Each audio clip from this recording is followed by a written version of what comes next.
man with a taste for Byron and a habit of drowsing over the Encyclopedia Britannica, grew wealthy at 30 through the death of two elder brothers, successful Chicago brokers, and in the first flush of feeling that the world was his, went to Bar Harbor and met Beatrice O'Hara. In consequence, Stephen Blaine handed down to posterity his height of just under 6 feet, and his tendency to waver at crucial moments, these two abstractions appearing in his son Amory.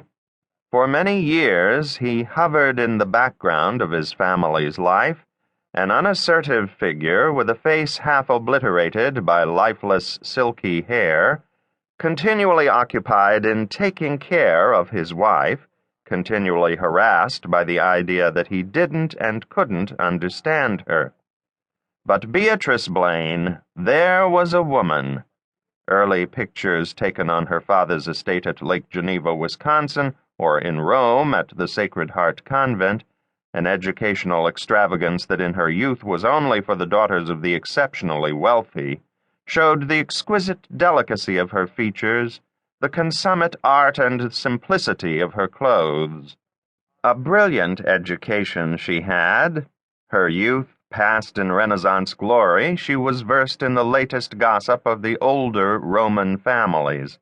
Known by name as a fabulously wealthy American girl, to Cardinal Vittori and Queen Margherita, and more subtle celebrities that one must have had some culture even to have heard of. She learned in England to prefer whiskey and soda to wine, and her small talk was broadened in 2 senses during a winter in Vienna. All in all, Beatrice O'Hara absorbed the sort of education that will be quite impossible ever again, a tutelage measured by the number of things and people one could be contemptuous of and charming about, a culture rich in all arts and traditions, barren of all ideas, in the last of those days when the great gardener clipped the inferior roses to produce one perfect bud. In her less important moments, she returned to America, met Stephen Blaine, and married him, this almost entirely because she was a little bit weary, a little bit sad. Her only child was carried through a tiresome season and brought into the world on a spring day in '96. When Amory was 5, he was already a delightful companion for her. He was an auburn-haired boy with great, handsome eyes, which he would grow up to in time, a facile, imaginative mind, and a taste for fancy dress. From his 4th to his 10th year, he did the country with his mother in her father's private car, from Coronado, where his mother became so bored that she had a nervous breakdown in a fashionable hotel, down to Mexico City, where she took a mild, almost epidemic consumption. This trouble pleased her, and later she made use of it as an intrinsic part of her atmosphere, especially after several astounding bracers.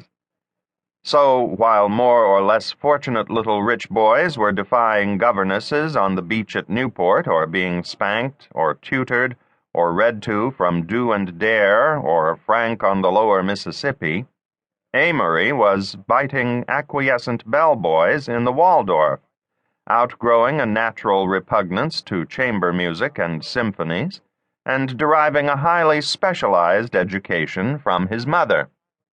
Amory. Yes, Beatrice? Such a quaint name for his mother. She encouraged it. Dear, don't think of getting out of bed yet. I've always suspected that early rising in early life makes one nervous. Clotilde is having your breakfast brought up. All right. I'm feeling very old today, Amory, she would sigh, her face a rare cameo of pathos, her voice exquisitely modulated, her hands as facile as Bernhardt's. My nerves are on edge, on edge. We must leave this terrifying place tomorrow and go searching for sunshine. Amory's penetrating green eyes would look out through tangled hair at his mother. Even at this age, he had no illusions about her.